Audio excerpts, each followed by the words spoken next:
Arizona Territory, 1878. The sun had just begun its climb over the red cliffs of the Mogollon Rim when Marshall's Ridge came into view, a dust-bitten town nestled between dry creeks and stubborn mesquite. A rider approached from the east, tall in the saddle, his silhouette sharp against the pale morning sky. His name was Xander Jaye, and half his face was marred with thick, twisted scars that ran from temple to jaw like melted wax. Most folks in Marshall's Ridge looked away when they saw him coming. Some crossed the street. Others whispered behind their hands. But Xander never flinched. He had learned long ago that staring back only made them stare harder. He had been a cowboy before the fire, before the cattle stampede, before the screams, before the smell of burning hide and hair. Now he rode alone, worked when he could, and kept to himself. He was hitching his horse outside the general store when he first saw her. She was standing on the porch of the post office next door, her dress dusty at the hem, a canvas satchel slung over one shoulder as she held the hand of a small boy, no older than 5. The boy had a shock of light brown hair and bright eyes that scanned everything with quiet worry. The woman's gaze lifted to meet Xander's, steady and unflinching. She did not look away. Her name was Mariah Merrick. She was new to town. Everyone else gave her the same warnings they gave every newcomer. Stay clear of the scarred one. He's got a temper. But she had not listened. Come on, Wiley, she said to the child, giving his hand a gentle tug. Let's go find the sheriff. Xander watched her walk away, the little boy stumbling to keep up. He turned back to his horse, but the image of her eyes lingered longer than it should have. That afternoon, trouble rode into town. A pair of drifters with whiskey breath and short patience came into the saloon looking for work or a fight. When the bartender told them there was no work, they settled for the second. One of them grabbed a bottle and swung it at the nearest man who looked like he would not fight back. The man was Wiley. The boy had wandered off from Mariah while she was inside the mercantile. By the time she came out, glass was flying, and Wiley was cornered behind a stack of barrels. One of the drifters reached for him, laughing like it was a game. Xander was off his horse and through the saloon doors before anyone else moved, his voice cut through the chaos. Let him go. The drifter turned, sneering. You gonna stop me, freak? Xander did not answer. He stepped forward, slow and calm. The drifter pulled a knife. Xander disarmed him with one sharp move, slammed him into the wall, and had the knife at the man's throat before the second drifter could even reach for his gun. The room went quiet. Xander's voice was low. Touch the boy again and I will bury you where you stand.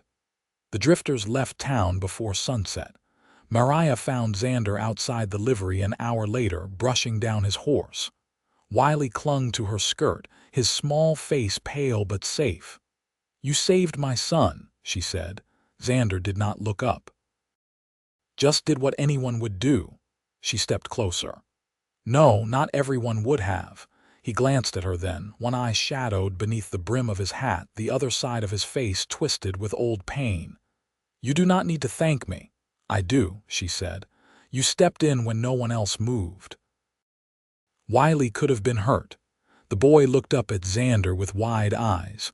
You were fast. Xander crouched beside him. You are brave. That counts more. Wiley smiled, small and unsure, but it stuck. Mariah's hand found her son's shoulder, grounding him.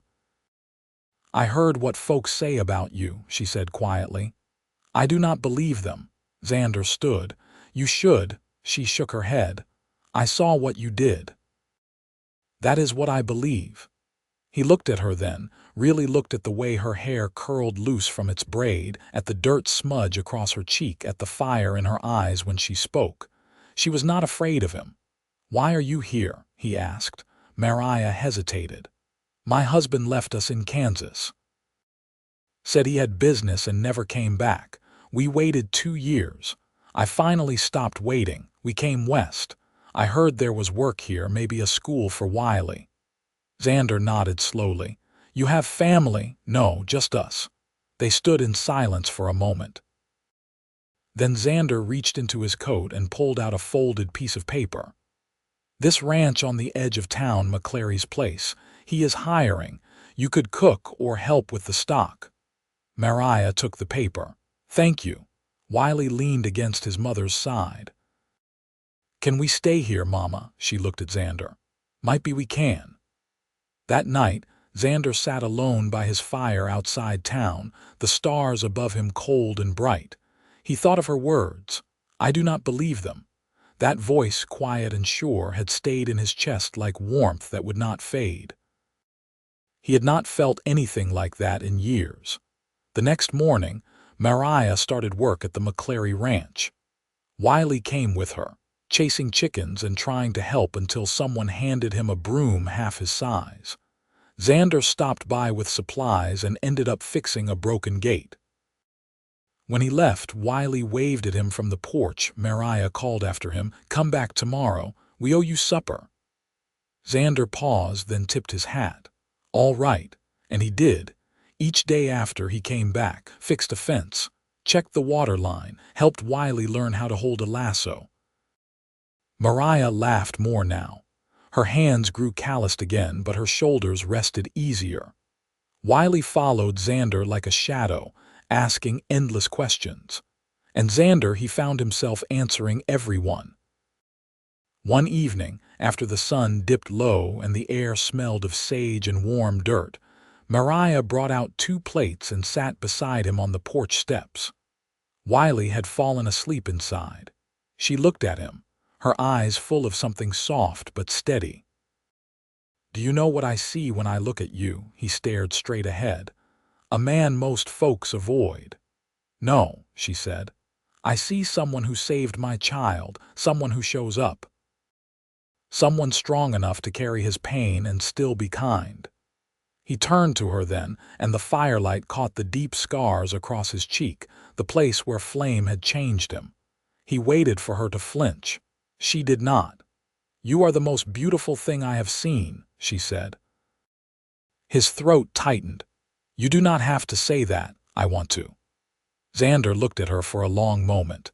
Then he reached out and his hand found hers. She let him hold it.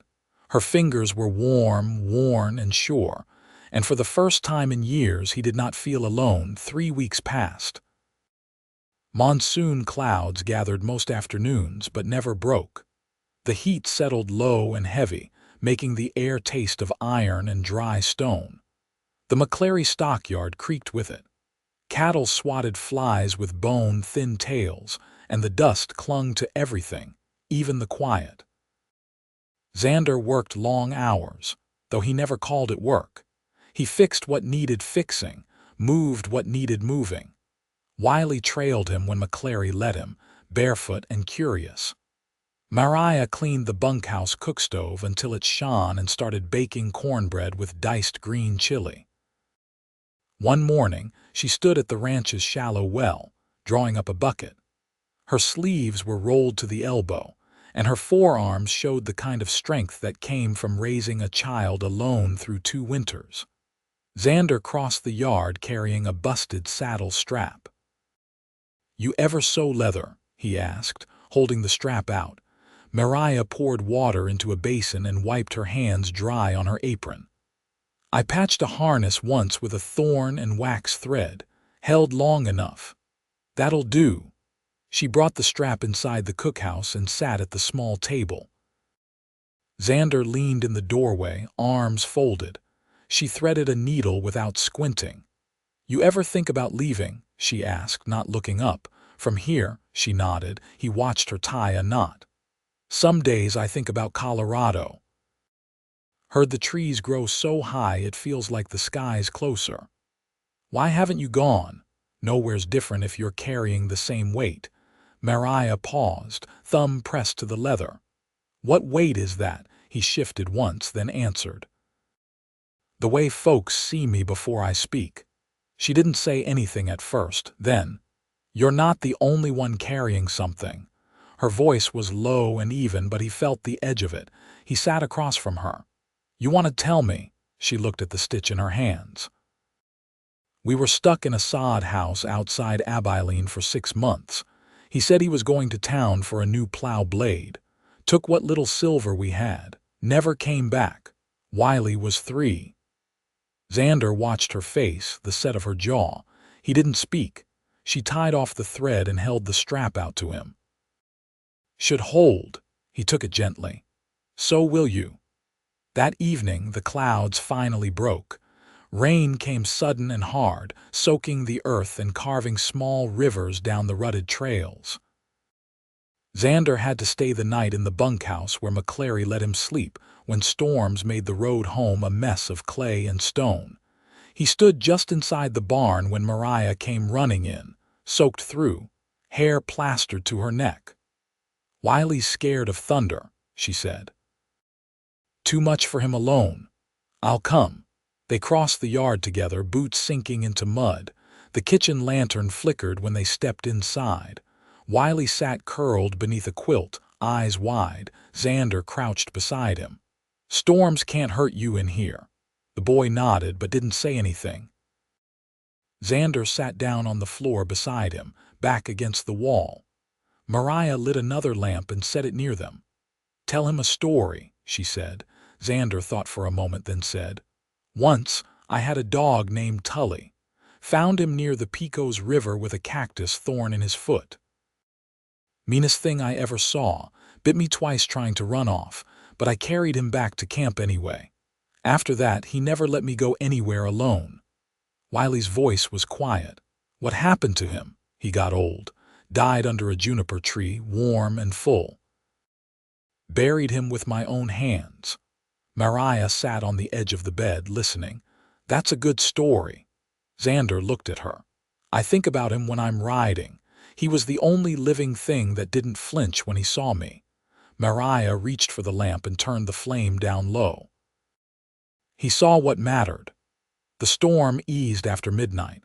Wiley had fallen asleep between them, small hands curled beneath his chin. Xander stayed where he was, not wanting to wake him. "You can sleep here," Mariah whispered. Xander shook his head. "I'll stay in the barn." She stood and crossed to him. "You don't have to keep going back to the dark." He looked up at her, uncertain. She knelt beside him. "Let someone stay this time." He didn't answer, but his hand found hers again. She leaned in, brushing her cheek against his shoulder, and stayed there. The lamplight made the room look softer than it was, and the smell of rain drifted through the cracked window. In that quiet space, nothing needed saying. He stayed. The mornings came cooler after the rains. The brittle heat broke, and dew began to cling to fence rails and wagon spokes before dawn.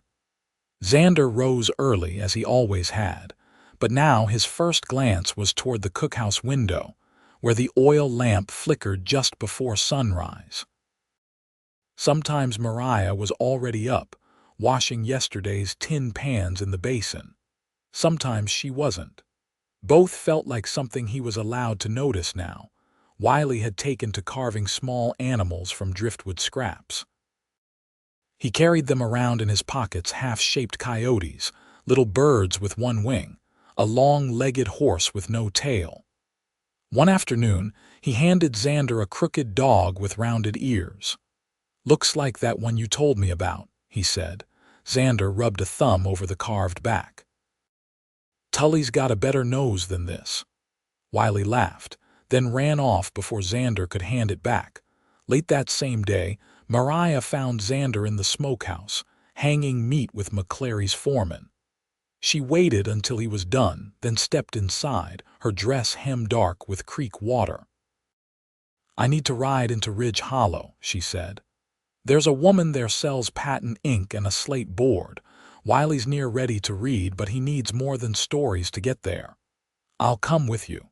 "He'll stay with Mrs. McClary," she offered. Xander didn't ask how she'd arranged it.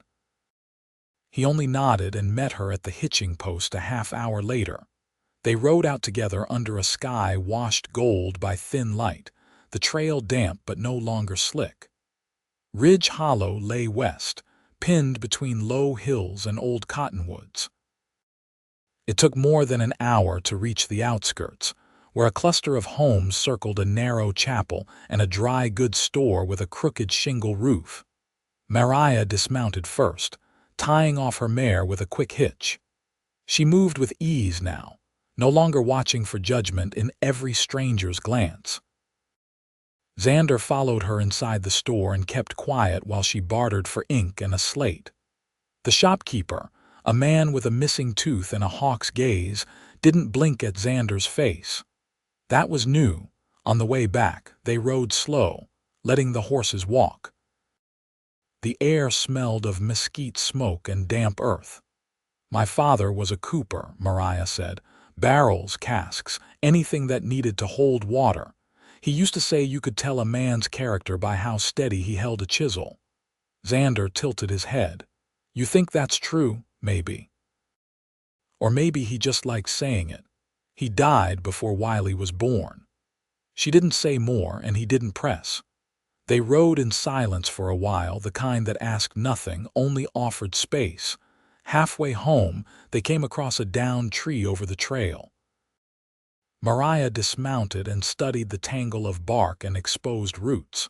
"This one's not moving easy." Xander handed her his reins. "Hold these." He dug in with a hatchet from his saddlebag, chopping through the thinner branches first, sweat rising quick along his neck. Mariah didn't offer to help, but she stayed close, keeping the horses calm when one of them startled at the crack of splintering wood. When the path cleared, she handed back his reins. "You always carry that hatchet." "Started after I got caught behind a flood log once. Took near 3 hours to break free." She looked at him then, something thoughtful in the way her eyes moved over his face. "You've lived through a lot." "Most don't ask. I'm not most." "No," he said. "You're not." They reached the ranch as dusk settled. Wiley came running from the porch, holding up the slate board like a prize. "Mama, look. I wrote my name." Mariah crouched to see, brushing dust from his sleeve. "That's fine work, Wiley. We'll practice more after supper." Xander stood back, watching the scene unfold like something fragile and right. Mariah looked up at him. "Will you stay to eat?" He nodded once. "Glad to." Later, as Wiley slept, Mariah stepped out onto the porch where Xander waited. The stars were beginning to show. "You want to tell me about the fire?" she asked. "No," she nodded slowly. "All right. But I'll tell you this: when it happened, I thought it'd end me. Thought maybe it should. There wasn't much left after, not of me anyway." She stepped closer. "What's left is more than enough." He looked at her, and this time he didn't look away. "I never thought I'd sit beside someone again, not like this." "Neither did I," she said. He reached for her hand and she let him take it. "I've been waiting for something solid," he said. "Didn't know it'd be you." Mariah leaned in. "I'm not going anywhere, Xander." He brought her hand to his lips, kissed her knuckles slow and careful. In the stillness that followed, no promises were needed. The choice had already been made. The first frost came in early October, silvering the scrub and bending the tall grass under a quiet hush. Morning fires burned longer, and the horses breathed steam as they were saddled. Xander had taken to staying most nights in the bunkhouse now, not because of weather, but because it felt closer to something steady. Wiley didn't ask any more if he'd be there. He just looked for him when the sun rose. Mariah spent her days helping Mrs. McClary prepare for the winter load, drying beans, layering salt pork, setting aside flour sacks in the root cellar.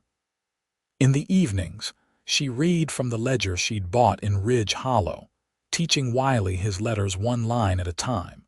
She let him trace the words with his finger until they stuck. One afternoon, while Xander was mending the corral gate, McClary approached him with a short nod. "You worked quiet and clean these past months," he said.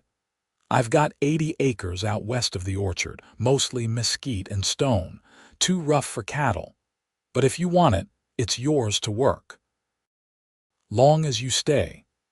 Xander set down his hammer. That's a kind offer. You keep to your word. That's worth more than it used to be. That night, Mariah found him standing near the creek, hands in his coat pockets, watching the water slide over rock. You thinking about the land? I am. What would you do with it? Build something, maybe for the boy, for us, she said. He looked at her, the breeze stirring the loose strands of her hair. You sure about that? I've never been more certain of anything. He reached for her waist and pulled her in. She came without hesitation, resting her arms around his back, her cheek against his chest. I don't know how to be a husband, he said. You know how to be kind. You show up when it matters. That's more than I ever had before. He was quiet a long time before he spoke again. I've never had a home that didn't burn. Then we'll build one you can't lose, he kissed her. It wasn't rushed or desperate. It was slow and grounded like a vow made without words. When they pulled apart, her eyes still held his. I want to marry you, he said. Her smile was small and sure. Then we will. The wedding was held under the cottonwoods behind the McClary house, with just enough guests to fill 2 benches and a borrowed fiddle playing slow and soft behind them. Mariah wore a pale blue dress she'd sewn herself, and Wiley stood tall beside her, holding the ring in a carved wooden box. When the vows were spoken, and the sun dipped low behind the ridge, Mariah turned to Xander and touched the edge of his scar with 2 fingers. You're the most beautiful thing I've seen, she said. His eyes closed, just for a moment, like the words had reached someplace deep and untouched. I believe you. That night, he carried her across the threshold of the small cabin McClary had let them use until the land could be worked. The room was spare 1 bed, 1 table, a stove that still smelled of ash, but it was theirs. As they lay beneath the quilt, her head tucked beneath his chin and his arm wrapped close around her waist, Xander whispered into the dark, You gave me a life I never thought I'd be allowed. Mariah answered without opening her eyes. You gave yourself the chance to live it. Outside, the wind moved through the dry grass like a song only they could hear. The world was quiet, and the dark no longer felt so wide. By late November, the land west of the orchard had begun to change shape. Xander cleared the thorn brush himself, 1 root at a time, until his palms split and calloused over again. He borrowed a mule from McClary to drag out the larger stumps, and Mariah helped stack the stone he pulled from the soil into neat piles by the edge of the trail. Wiley stayed close enough to watch, but not underfoot, learning what could be built from hard ground and steady hands. The cabin they lived in was small, but it held warmth in the corners now, tin cups set out for supper, a wool shawl slung over the chair back, Wiley's slate tucked beside the stove. Mariah had stitched a pair of curtains from old flour sacks, and Xander had hung a wooden peg for his coat just inside the door. It wasn't the final home he planned to build, but it was already something earned. One morning, Mariah pulled a folded parcel from the bottom of her satchel and laid it on the table. Inside was a worn deed paper, edges gone soft with age. My father bought a parcel outside St. Joseph, long before I was born, she said. Never worked it too much flood risk. I kept the paper after he passed, but I never thought to do anything with it. Xander studied the document. You thinking of selling? No, I'm thinking of trading it. There's a lumber mill north of here run by a man who deals in land swaps. If we're going to raise beams for the new house, we'll need more than nails and talk. He met her eyes. You sure? I'm sure, she said. Besides, that land never held anything but weeds. This one's already got roots. He rode north the following day, carried the deed in his coat pocket, and came back with a cartload of cut lumber and 2 sacks of nails. It wasn't enough for a full house, but it was enough to start. They stacked the timber beside the cleared field, and Wiley helped mark the corners with upright sticks, counting each one aloud. That night, Mariah leaned against the doorframe, watching the fire settle in the stove. "I never imagined this," she said. "What part? Being safe?" "Wanting tomorrow." Xander rested a hand on her hip. "You've made it safe." She turned toward him, setting her palm against his chest. "And you've made it possible." Their lips met without urgency. It was a kiss shaped by quiet belief, one that belonged to people who had already chosen each other and were only reminding themselves of the fact. By mid-December, the first walls of the new house stood shoulder high. Xander had carved their initials into the inside of the eastern beam, where the morning light would fall. Wiley had helped dig the root cellar, his boots caked with earth and pride. Mariah had stitched a new quilt from worn shirts and cotton scraps, her fingers moving with purpose late into the evenings. One morning, a letter arrived from Ridge Hollow. It was addressed to Mariah in a hand she didn't recognize. She opened it by the stove and read it twice before handing it to Xander. "It's from a Sag Greeley, the circuit teacher," she said. "He's heard there might be space for a schoolroom near Marshall's Ridge. Wants to know if someone's willing to teach reading to the littles." Xander raised an eyebrow. "You thinking of saying yes?" "I've thought about teaching since I was a girl," she said. "But I never had the steadiness for it. Not until now." He smiled, slow and soft. "Then it's time." She sent the reply the next day, and by month's end, the front room of the new house had a shelf of primers and a slate board mounted on the wall. Children from nearby homesteads began arriving twice a week, their boots muddy and eyes wide. Wiley sat at the front, his letters already practiced, proud to show others how to hold the chalk just right.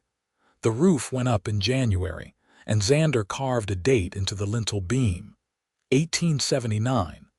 A new year, a new house, and a life built by hand.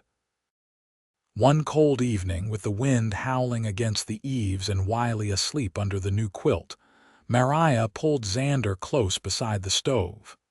The firelight danced against her cheekbones, and her voice was quiet but certain. "I'm expecting." He stilled, then met her gaze fully. "You sure?" She nodded. 6 weeks, maybe 7. He exhaled slowly, his arms wrapping around her. "I didn't think I'd ever have this." "You do now," she said, her cheek against his shoulder. "We both do." He kissed the top of her head, then her brow, then her lips. Each touch was reverent, full of awe. They stayed like that a long time, the fire crackling low, the wind forgotten. When spring thawed the last of the creek, they planted a garden behind the house. Mariah bent low to tuck beans into the soil, her belly just beginning to show. Xander built a fence around the plot to keep out jackrabbits, and Wiley painted a wooden sign that read Merrick J. Farm, complete with a crooked sun and a bird with too many feathers. Time moved without hurry. The children came and went from the schoolroom. The land held strong. And the 3 of them, soon to be 4, built a life that bore no trace of the old wounds, except in the way they held one another, careful and sure, never letting go. One evening, after the dishes were dried and the lamps turned down, Xander sat beside Mariah on the porch, her hand resting over the curve of her stomach. Wiley had fallen asleep reading by the hearth. "You ever think about what it would have been like if we'd met different?" he asked. "No," she said. "We came to each other the only way we could have, through the fire, through the hard." He turned to her. "I wouldn't change a thing. Neither would I." He kissed her, slow and certain, with the sky turning indigo above them and the night warm around their feet.